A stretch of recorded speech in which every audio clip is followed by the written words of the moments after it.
dalam budaya Jawa ada satu pitutur yang unik dan menurut saya menarik dan sangat relate, sangat nyambung dengan isu atau wacana moderasi, termasuk moderasi dalam beragama. Pitutur ini bunyinya adalah ngono ya ngono ning ojo ngono.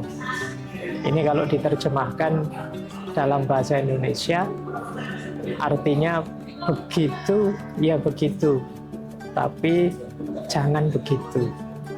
Ini diksi ngono ya ngono ning ojo ngono menurut saya menarik karena dalam diksi ini secara umum memang pesannya moderasi. Tapi dua penggalan kalimat dari pitutur ngono ya ngono ning ojo ngono itu mengajarkan kita bahwa yang pertama kita diajari untuk menerima kenyataan hidup. Sah-sah saja kita punya keinginan ini, keinginan itu. Sah-sah saja kita merancang hidup kita seperti ini atau seperti itu. Asalkan kita tahu batas. Jadi ngono ya ngono ning ojo ngono. Boleh kok kita ingin kaya, tapi ya jangan berlebihan. Cari jalan yang benar untuk memperoleh kekayaan dan tasarufkan harta itu di jalan yang benar. Jadi ini yang saya sebut tadi, ini mirip dengan wacana untuk tidak berlebihan dalam beragama atau wacana moderasi. Ada banyak ayat dalam Al-Quran yang mungkin relate dengan pitutur tadi.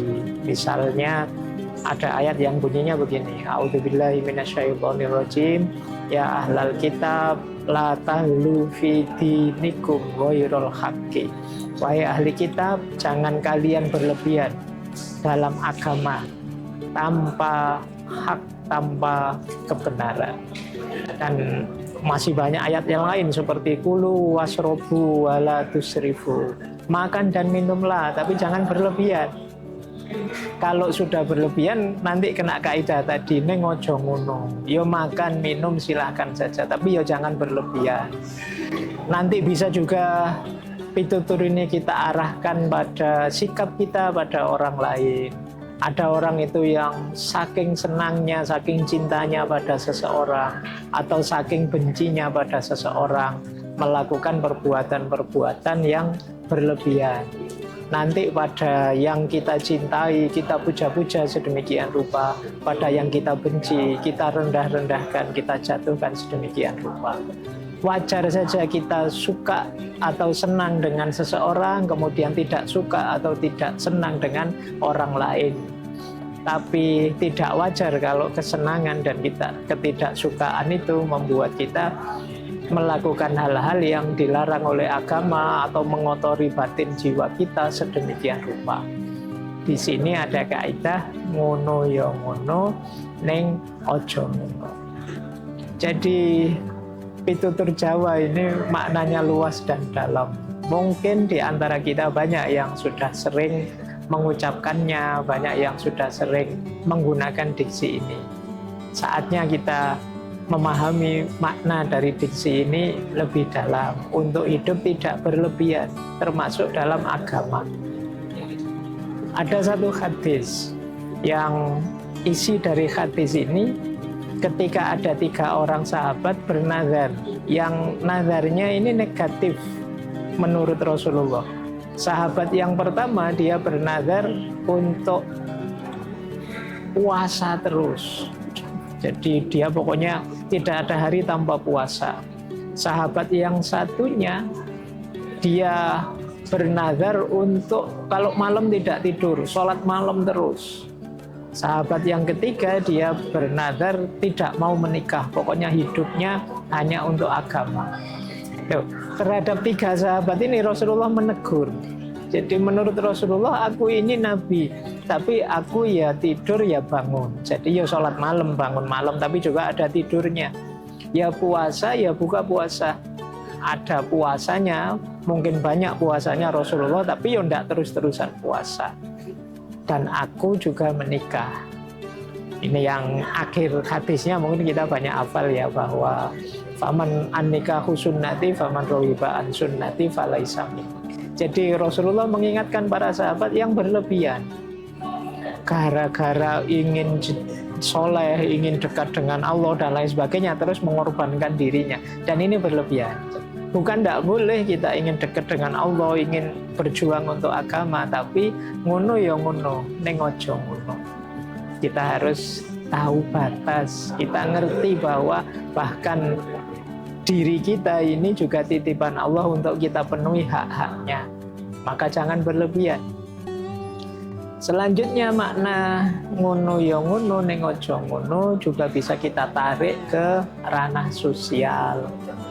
Dalam pergaulan kita sehari-hari, jangan hanya demi mengejar ketinggian nilai sosial kita, jangan hanya demi mengejar kebaikan diri pribadi kita mengorbankan orang lain, kita menyusahkan orang lain. Dalam hal ini mungkin saya beri contoh menarik dari dunia tasawuf. Ada satu kisah dari seorang sufi namanya Syekh Fudhail. Syekh Fudhail bin Iyad ini, satu ketika beliau di malam hari berdoa. Karena beliau walinya Allah, kalau berdoa ya sungguh-sungguh serius, bahkan sampai nangis-nangis keras.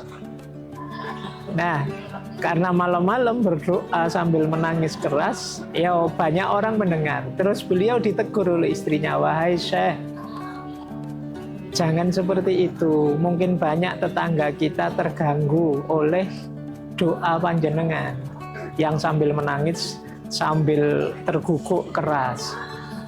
Nah, ketika ditegur oleh istrinya, ya Syekh Fudhail sadar, berarti nangis-nangisku ini mungkin tidak dari Allah. Jadi zikirnya, wiridnya, doanya tentu saja dari Allah, tapi nangis-nangis yang mengganggu tetangga, kata beliau mungkin tidak dari Allah. Karena tidak mungkin kalau itu dari Allah bisa mengganggu orang lain, bisa menyakiti orang lain. Jadi kalau meskipun ini nangis dalam doa, tapi ya kalau mengganggu orang itu bagi beliau ini kemungkinan tidak dari Allah. Tidak mungkin dari Allah kok menyakiti orang, mengganggu orang. Ini memahami kisah ini menurut saya juga menarik dengan prinsip tadi ya. Ngono ya ngono, ning ojo ngono. Iya, kita berdoa, kita khusyuk, kita mendekat pada Allah, tapi ya jangan berlebihan. Ning ojo ngono. Baik, saya kira itu ya sedikit tambahan wawasan untuk kita memahami bagaimana cara hidup yang seimbang, yang tidak berlebihan. Demikian yang sedikit yang bisa saya sampaikan, kurang lebihnya mohon dimaklumi dan dimaafkan. Wallahul muwaffiq, wallahu a'lamu bissawab. Wassalamualaikum warahmatullahi wabarakatuh.